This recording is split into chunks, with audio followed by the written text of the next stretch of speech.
Saludos, colegas.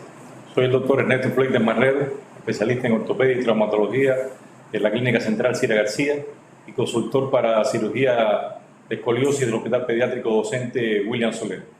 La conferencia que nos interesa es la escoliosis en edades tempranas, un tratamiento que llevamos conjunto entre la Clínica Central Cira García y el Hospital Pediátrico Docente William Soler y que constituye el mayor tiempo de nuestro trabajo se lo dedicamos a esta cirugía de deformidades en el niño. En otras oportunidades hemos dicho que en nuestra Clínica Central Cira García la cirugía de columna ocupa poco más del 50% de la cirugía electiva que realizan los servicios de ortopedia, traumatología y neurocirugía. Si asociamos a la Clínica Central Cira García este trabajo con el Hospital Pediátrico Docente William Soler, pues esta cirugía alcanza casi el 80% de toda la cirugía electiva de columna que practicamos en estas dos instituciones.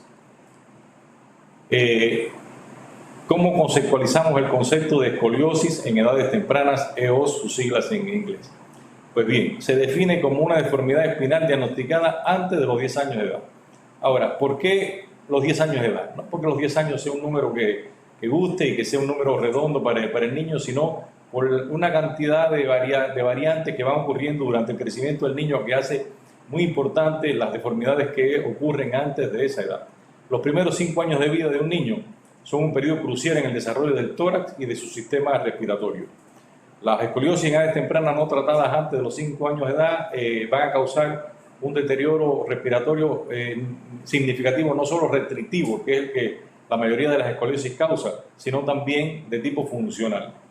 La velocidad de crecimiento de la columna antes de los 10 años de edad es bien rápida y va seguida de un periodo relativamente lineal entre los 5 y los 10 años de edad, lo que hace muy importante la armonía entre el crecimiento de la columna, el desarrollo del tórax y la madurez pulmonar de los niños. Por eso el concepto de escoliosis en edades tempranas redefine esta deformidad como una deformidad espinal diagnosticada antes de los 10 años de edad. En estos clásicos estudios de Dimelio, que son literatura obligada para todos los que nos dedicamos a este tópico de escoliosis en los niños, Dimelio deja bien demostrado que la columna torácica de un niño crece aproximadamente 1.2 centímetros por año desde que el niño nace hasta el final de su pubertad, mientras que el segmento lumbar de la columna lo hace aproximadamente a 0,7 centímetros por año. Pero esto no ocurre así de forma tan lineal. Si evaluamos toda la columna toracolumbar, o sea, desde la primera vértebra torácica hasta la primera vértebra sacra, vemos que un niño al nacer tiene aproximadamente entre 19 y 20 centímetros de talla de esa columna. Pero al final del crecimiento, esta talla casi será 3 veces esa talla, o sea, el niño triplica la talla de su columna toracolumbar al final del crecimiento. A los 5 años de edad, el niño ha alcanzado más o menos 28 centímetros de su columna toracolumbar, habiendo crecido 2.5 centímetros por año. Nunca antes la columna de un niño, nunca después de la columna de un niño va a crecer tan rápido como de los 0 a los 5 años.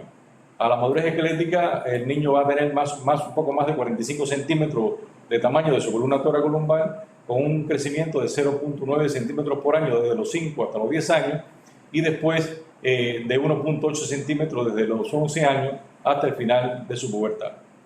La columna toracolumbar representará el 60% de la talla sentado de un niño, la pelvis va a representar un 20%, la cabeza y el cuello representará el otro 20% de la talla sentado de un niño. Pero si vamos solamente a la columna torácica, la columna de T1 a T12, que es la que tiene las costillas, la que tiene dentro toda la parte pulmonar y cardiovascular, vemos que al nacer esta columna torácica tiene aproximadamente 11 centímetros y ya a los 5 años alcanza 18, 19, a veces hasta 20 centímetros, casi duplica la talla desde que el niño nace hasta los 5 años de edad. 22 centímetros más o menos a los 10 años de edad y 28 centímetros en niños y 26 en niñas al final del desarrollo puberal. Representará solamente la columna torácica el 49 al 50% de la talla sentada de estos niños. Pero ¿qué pasa con el tórax? No solo con la columna, pues el tórax también crece muy rápido y a los 5 años, entre los 5 y 8 años, el niño va a tener el diámetro torácico, será casi el 80% del diámetro torácico que va a tener este tórax en la edad de adulto.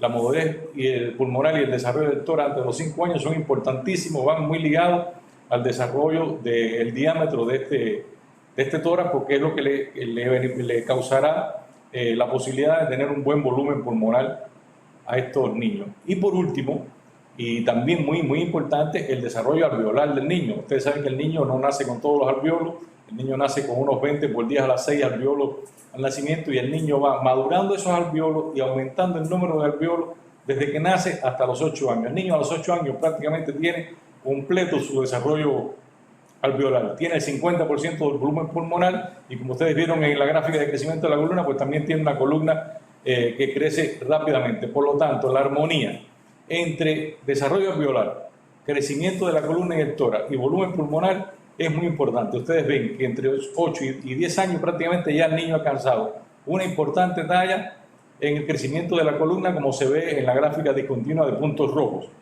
Una madurez, un volumen pulmonar también muy elevado, como se ve en la de color verde, y el desarrollo alveolar del niño a esa edad ya es completo.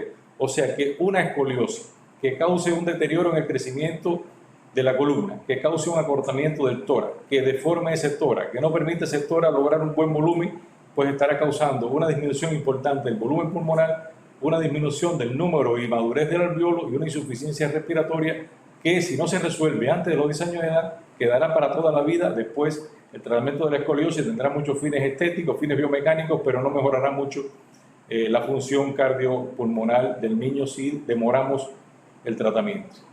Cuando tenemos al niño en consulta delante de nosotros, pues es importantísimo una historia prenatal. Hay que preguntarle a la mamá si usó drogas durante el embarazo, si fumó, si usó alcohol, si hizo una diabetes gestacional, si hizo alguna enfermedad viral o bacteriana, todos los antecedentes que se puedan obtener en una historia prenatal de por qué ese niño ha desarrollado la escoliosis. Igual hay un componente hereditario que no es despreciable en estos casos. Hay que preguntar si hay más parientes con escoliosis, hermanos, primos, en otras generaciones de abuelos o bisabuelos, quienes han tenido escoliosis, si los varones, si las hembras, y tratar de establecer un patrón de herencia también en estos casos. Hacer un cuidadoso examen físico, midiendo siempre la circunferencia torácica, el índice de masa muscular del niño, la talla sentado, como decíamos, que es muy importante, y lo hacemos sentado justamente para evitarnos el error que representa el crecimiento de los miembros, que no nos interesa para nada en estos casos, excepto que haya una discrepancia muy significativa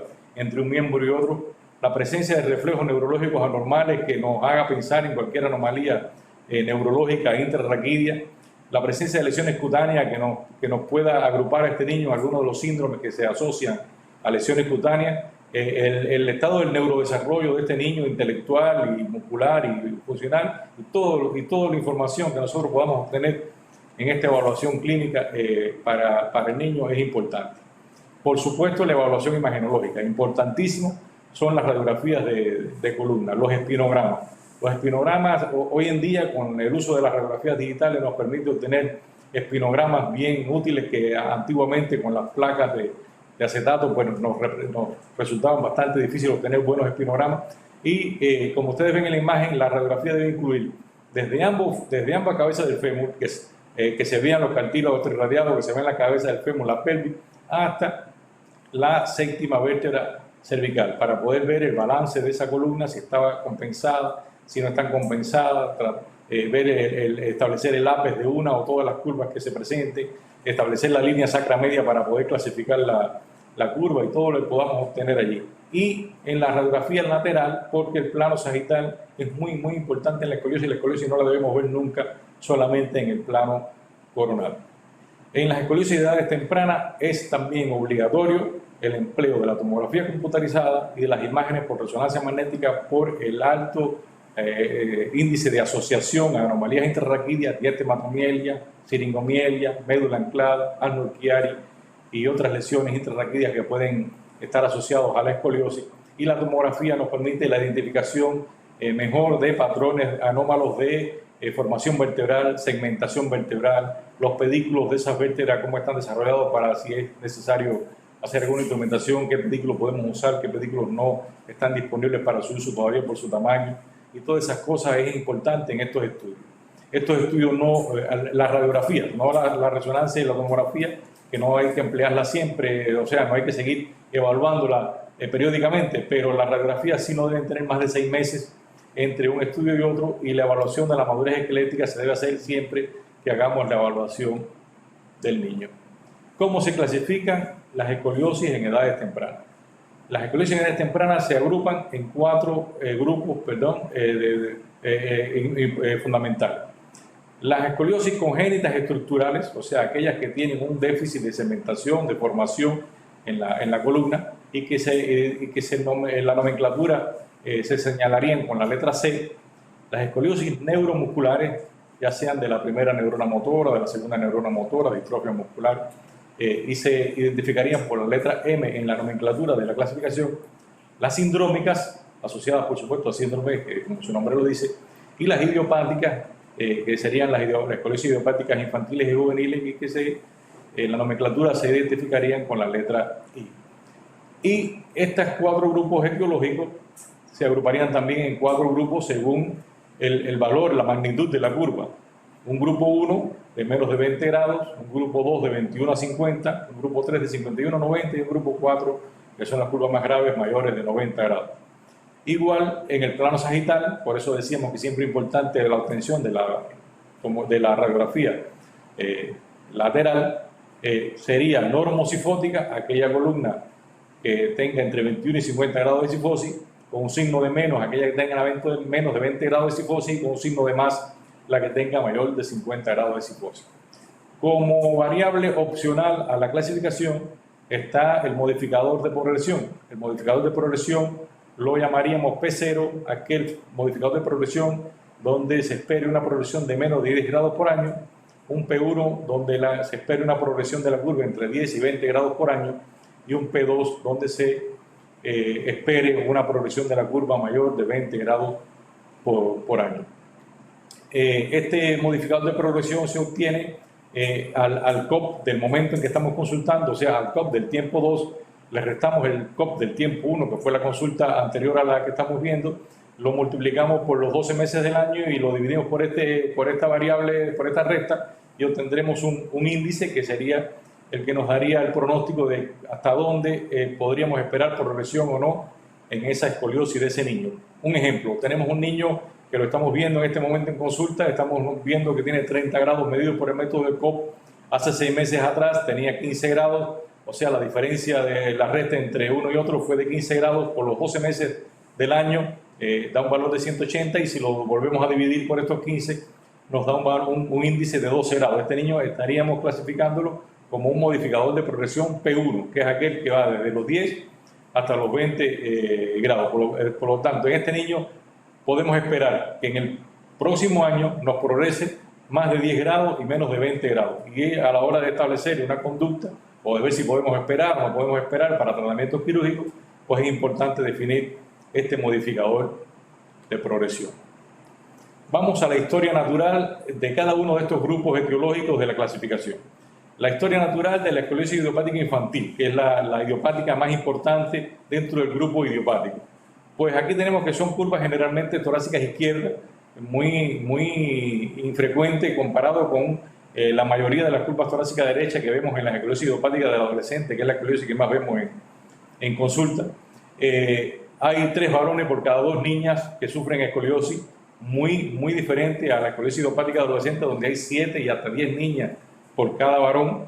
2/3 de estas escoliosis pueden ser autorresolutivas, sobre todo antes de los 3 años de edad.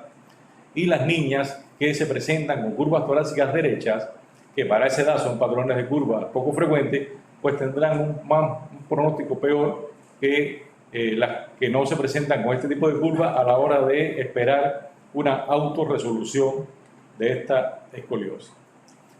Un dato importante que evaluamos en cada una de las escoliosis idiopáticas infantiles que tenemos en consulta es el ángulo costo vertebral diferencial descrito por la doctora Meta, donde se establece el ángulo en el ápex de la curva, se establece un ángulo en el borde inferior de la vértebra apical con el eje que forman ambas costillas que articulan con esa vértebra, y la diferencia, si la diferencia de estos dos ángulos es mayor de 20 grados, pues estaríamos en presencia de un niño que tiene más de un 80% de tener una curva altamente progresiva, o sea, con un modificador de progresión P1 o P2. Es muy importante este índice radiológico del ángulo costo vertebral diferencial de Meta. Y más importante aún es la fase también que describe la doctora Meta, donde la rotación del cuerpo vertebral, con su imagen de pedículo que muestra en la radiografía anteroposterior, y la cabeza y el cuello de la costilla, si la cabeza y el cuello de la costilla aparece superpuesto a la imagen del pedículo, estamos hablando de una fase 2 de Meta,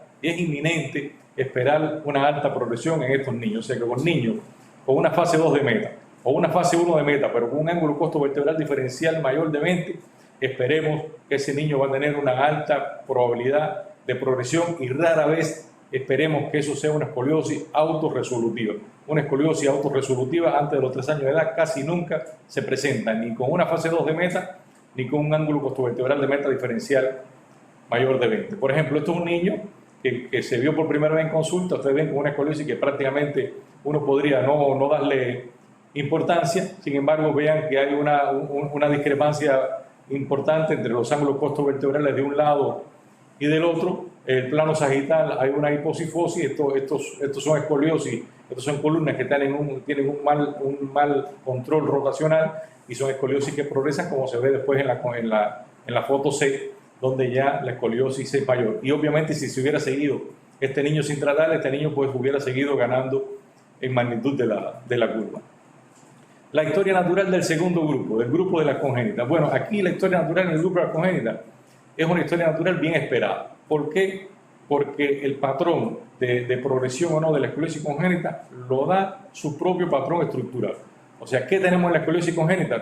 Podemos tener un defecto de segmentación, o sea, hay una barra ósea que nunca se divide, y si es anterior, el niño desarrollará una cifosis; si es lateral, el niño desarrollará una escoliosis; si es completa, difícilmente el niño desarrolla una deformidad importante; o si hay un trastorno de la segmentación o de la formación, como puede ser una vértebra en cuña o una hemivértebra, pues el niño desarrollará también una deformidad, porque esa hemivértebra, por supuesto, funcionará como una cuña que desvía la columna hacia el otro extremo de la curva.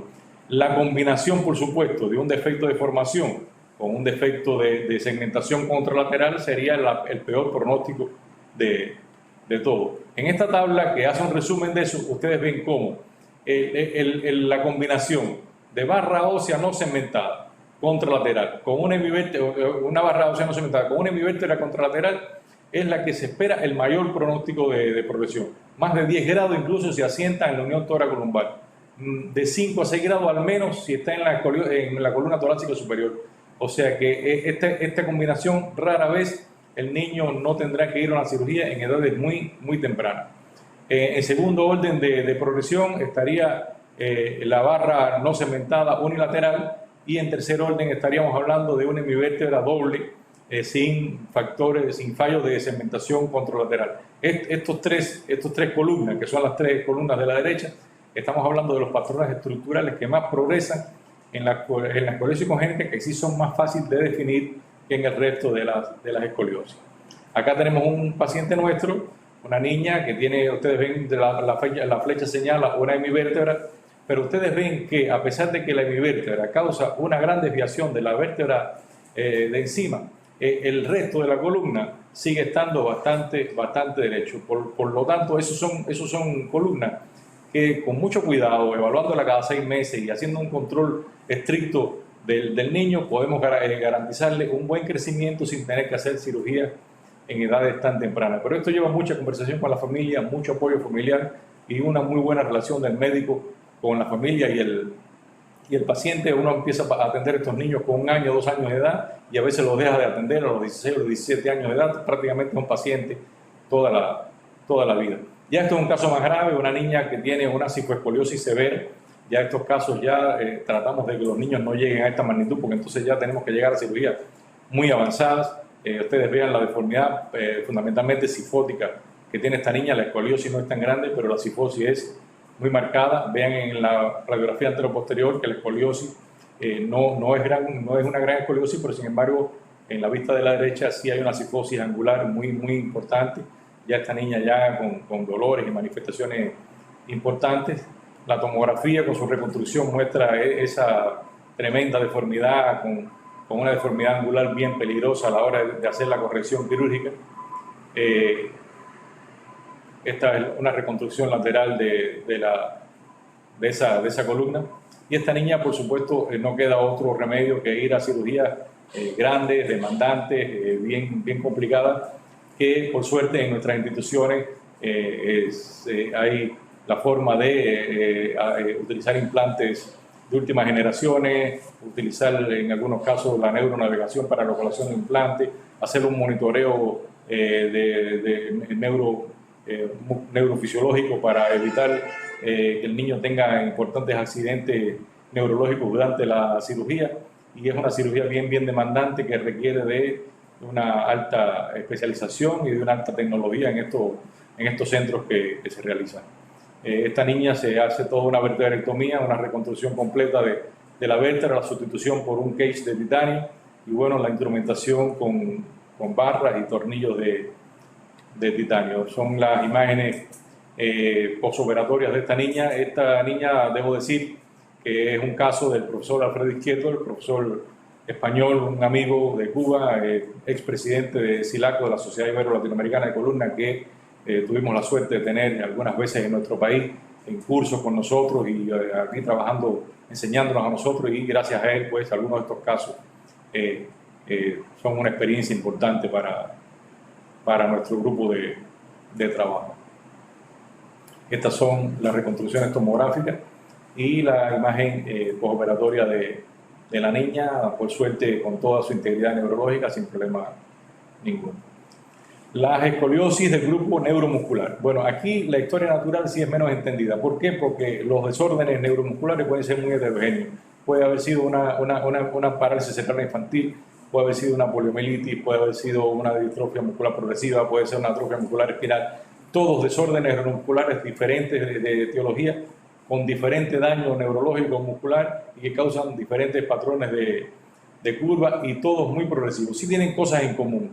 En todos hay un alto deterioro respiratorio, en todos se requiere de rápidas intervenciones quirúrgicas, en la mayoría hay un mal balance espinopélvico. Algunos de estos niños no deambulan cuando se operan solamente por razones de garantizar la expansión torácica, de garantizarle facilidad de higiene, y la progresión de estas curvas es muy rápida y agresiva. Este es un niño con una PCI, una de las peores variantes sindrómicas de neuromusculares que podemos encontrar. Es necesario llegar a fijaciones espinopélvicas grandes, desde las primeras vértebras torácicas arriba hasta anclar en pelvis abajo. Son cirugías bien agresivas y también son niños que responden muy mal a los tratamientos conservadores. Esto es una niña importante el caso clínico, porque vean que en la primera consulta prácticamente es una escoliosis que apenas se notaba. Sin embargo, esta niña nos refiere un dato muy importante, una niña que los neurólogos habían ya diagnosticado una atrofia muscular espinal por algunas manifestaciones neurológicas que ya venía presentando la niña, y cuando le hicimos la radiografía en esa consulta, que es la radiografía de la derecha, nos traía a esa consulta la radiografía de la izquierda. Ya vimos que de una consulta a otra pues había 40 grados de diferencia. Ya hablamos con la mamá, le planteamos toda la necesidad que estos niños tienen de un tratamiento quirúrgico lo más rápido posible. La mamá entendió, empezamos a preparar a la niña para cirugía, y nada más que esperando por el tiempo de cirugía, vean a dónde llegó la curva en progresión. O sea, es un ejemplo de lo rápido que progresa una curva de esa, aun cuando uno la tiene identificada, aun cuando uno está preparando ya al niño para cirugía. No podemos confiarnos y tenemos que estar siempre atentos a la progresión rápida de estas curvas.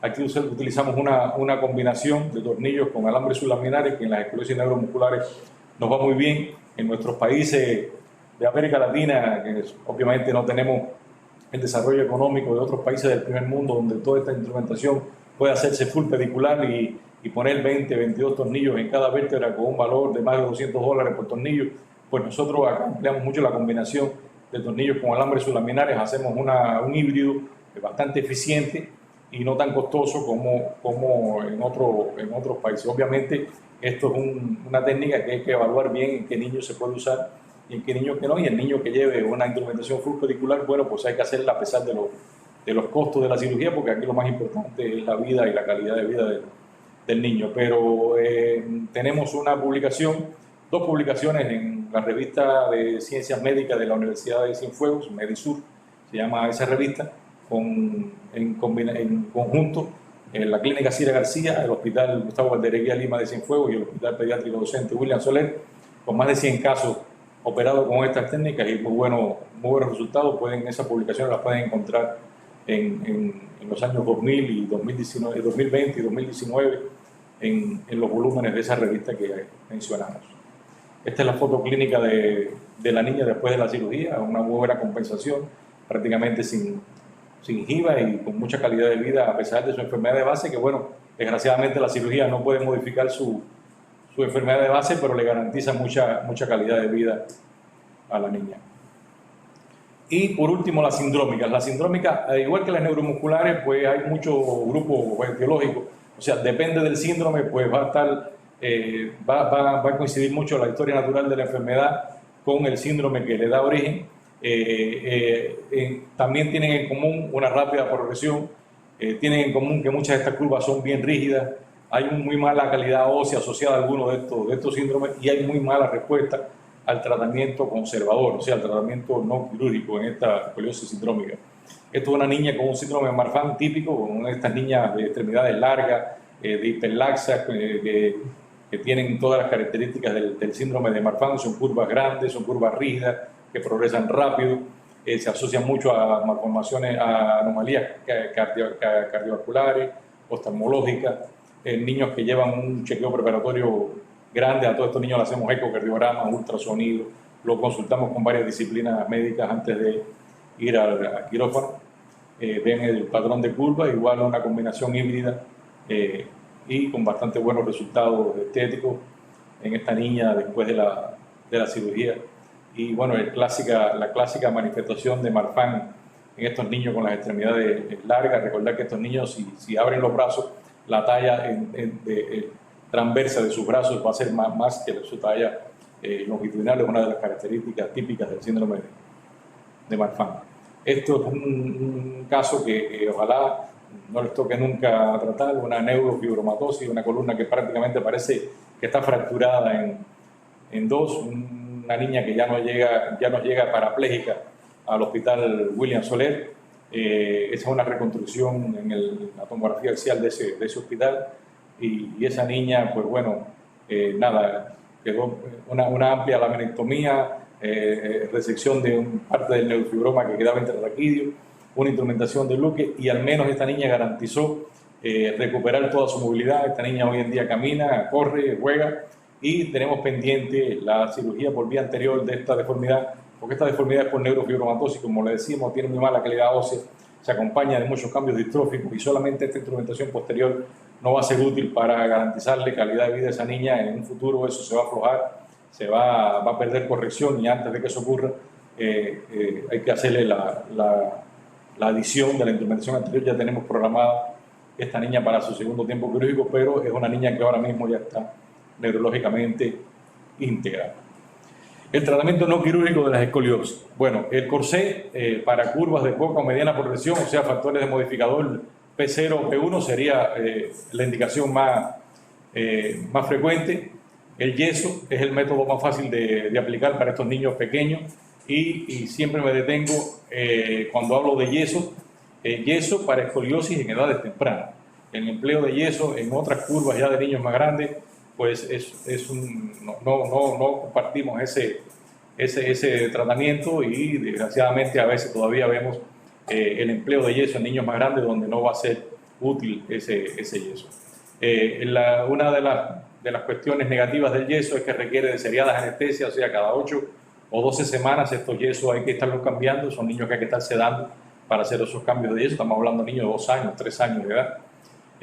Los yesos que más empleamos son los yesos que combinan la elongación, la derrotación y la flexión, que son los llamados yesos de Metro, son los que más nos gusta emplear en estas escoliosis de edades tempranas en niños pequeños. Los yesos pueden causar lesiones cutáneas, pueden causar deformidades en el tórax, funcionan mejor en las idiopáticas infantiles y en algunas sindrómicas que en las congénitas y en las neuromusculares, donde prácticamente no funcionan.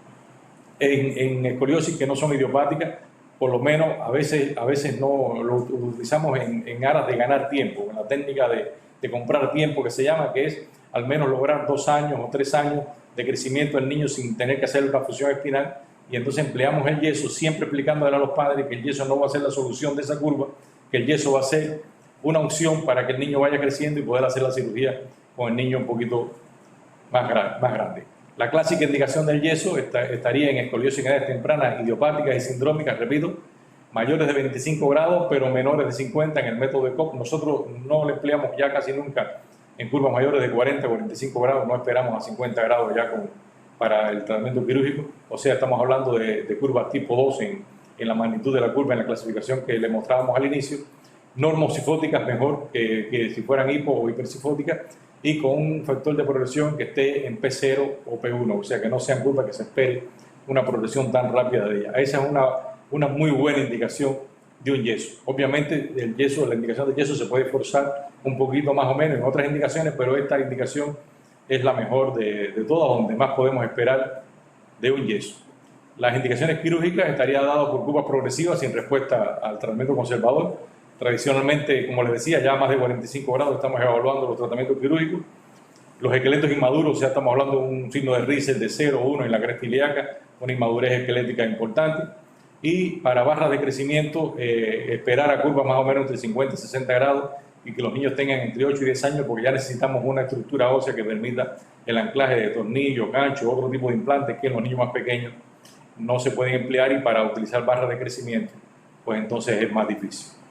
Lo más importante del tratamiento quirúrgico sería minimizar la progresión de la deformidad, o sea, intentar de que esa deformidad progrese lo menos posible en lo que el niño crece, maximizar el crecimiento de la columna y el tórax del niño, como explicábamos al inicio, minimizar la extensión de la fusión espinal final si tenemos que hacerla, minimizar las complicaciones, igual que las visitas hospitalarias y los procedimientos médicos sobre el niño, y sobre todo la ocupación familiar. Estos niños causan un trastorno completo en la familia. Estamos hablando de que si cada 6 o 8 semanas usted tiene que llevar al niño al hospital, darle una anestesia, cambiarle un yeso y hacer todas las radiografías y todas las cosas que esto implica, por supuesto son familias que tienen que dedicarle vida a eso, y causa realmente algunas disfunciones en la planificación de la familia.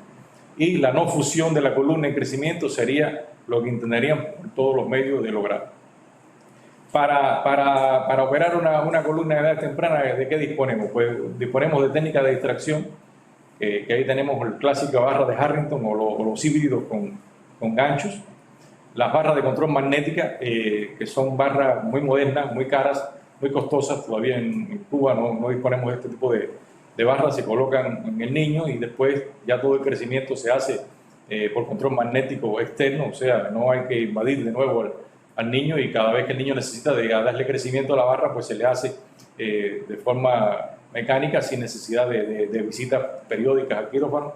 Y las prótesis costales expandibles, que son aquellas que se emplearán en las escoliosis congénitas que tengan fusión costal, donde sea necesario hacer vertebroplastías de expansión y aumentar el diámetro torácico. Se usan más realmente para ganar volumen al tórax que para tratar la escoliosis. O sea, estas prótesis costales expandibles actúan sobre la columna indirectamente, porque su función está en evitar el síndrome de insuficiencia respiratoria que aparece en el niño en edades tempranas. Las otras técnicas son las de guía del crecimiento, o sea, es distinto la distracción de la columna a la columna que se le guía solamente el crecimiento. El Luque tipo trolley, o sea, trolley por la semejanza con un tranvía, o sea, porque la varilla, el alambre corre por la varilla, tal y como corre un tranvía por sus alambres. Son barras que se colocan con alambres en la columna y se permite que esa columna, en la medida que vaya creciendo, vaya deslizándose por esas dos barras que la guían. La técnica de Chila, que no es más que el mismo Luque trolley, pero ya con el empleo de tornillos y o medios de osteosíntesis más modernos que permiten una mejor fijación y menos error a la hora del efecto trolley que el método de Luque clásico, que es con alambre. Y las bandas de tensión, que no son más que arrestos epifisarios a las vértebras, los llamados técnicas de modulación del crecimiento, que se emplean con grapas o con bandas de elástica, y que casi siempre las podemos emplear por el uso de endoscopías y cirugía de mínima invasión. El método de Chila, el método de Luque y algunas bandas de tensión sí son técnicas que empleamos nosotros en el Hospital William Soler con alguna frecuencia y con bastante buenos resultados. Esto es un niño, ustedes ven, con una barra de control magnético, lo ideal para un niño así, una gran escoliosis. Sin embargo, se le colocan las barras, se le empieza a dar esa distracción seriada y se va alcanzando tiempo, y ya cuando el niño es más grandecito, pues entonces se le hace la fusión definitiva. Se pueden cambiar esas barras por barras definitivas, o si esas barras resistieron sin daño, sin fractura, los 7, 8 años que se necesitaron para alcanzar eso, pues las mismas barras siguen siendo la osteosíntesis, y solamente lo que se agrega es la artrodesis, el injerto de hueso para la fusión de toda la columna. Una distracción con tornillos y ganchos, o sea, combinando tornillos debajo, ganchos encima, también una barra de distracción, y vean el resultado progresivo de esa escoliosis.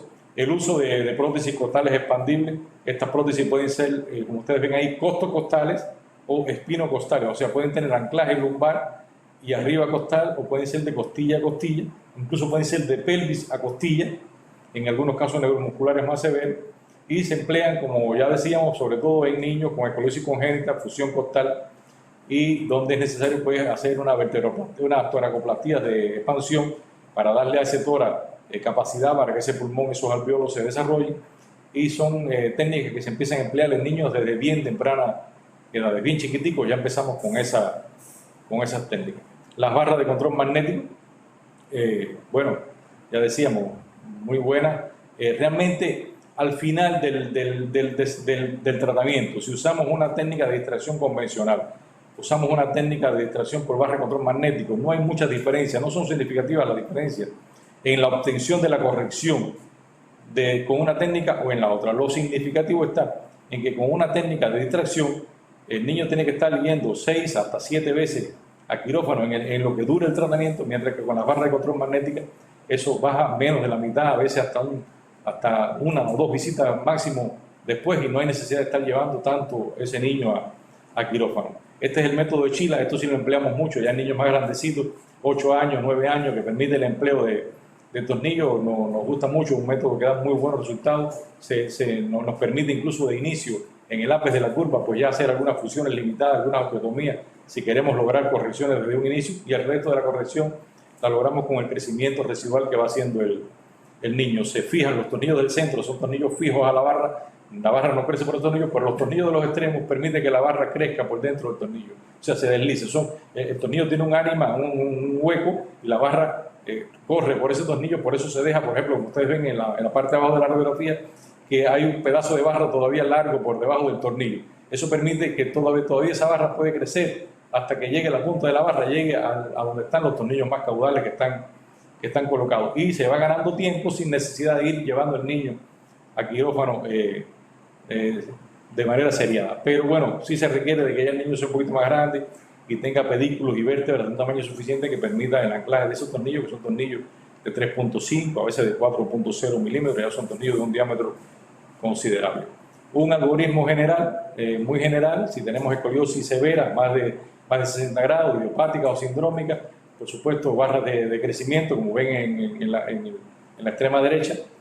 Lo mejor, si disponemos de ellas, son las barras de control magnético, si no, las barras convencionales. Si tenemos curvas muy angulares, como vimos en la neurofibromatosis que mostrábamos, pues ya de un inicio hay que ir a osteotomía, a hemivertebrectomías, a resección de columna, como veíamos en el ejemplo de la niña que la cirugía que les mostraba, no quedó más remedio que en edades tempranas ir a vertebrectomías y sustitución de la vértebra. Pero si tenemos escoliosis menores de 60 grados, idiopáticas, sindrómicas y neuromusculares, pues los yesos pueden ser una opción en edades tempranas para llegar a cirugía más tarde. Y si tenemos escoliosis congénita, básicamente con fusión costal y acompañado a mielodisplasia asociada, pues entonces es mejor comenzar desde edades tempranas a utilizar las prótesis de expansión torácica. De forma general, este algoritmo ayuda, no hay que ser fiel a todas estas cosas, pero son orientaciones generales que nos permiten ir tomando conducta. Las escoliosis en edad temprana, decimos los cirujanos de columna, que son el oprobio de los cirujanos espinales. Prácticamente, dice el doctor Robert Winter, que el 100% de las escoliosis en edades tempranas tienen al menos una complicación en su vida.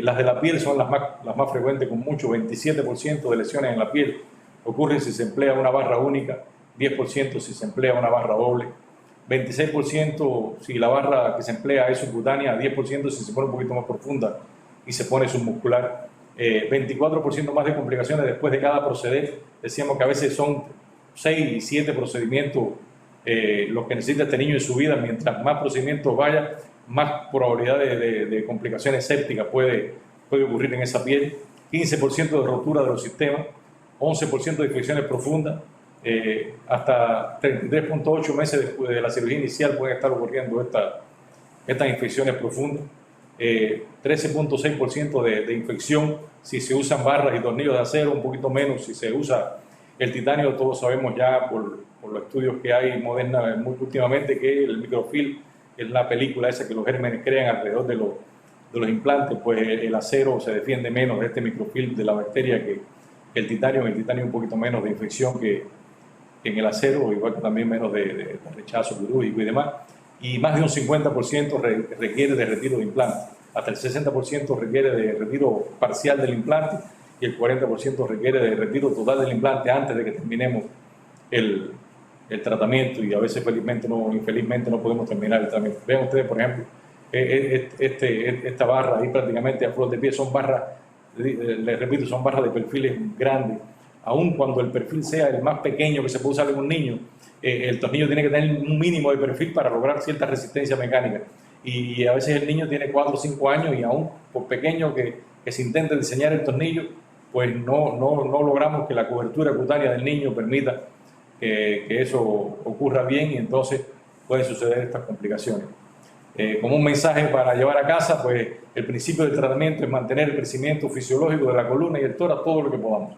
Todo lo que sea en escoliosis de edades tempranas es para tratarlo de mantener eso.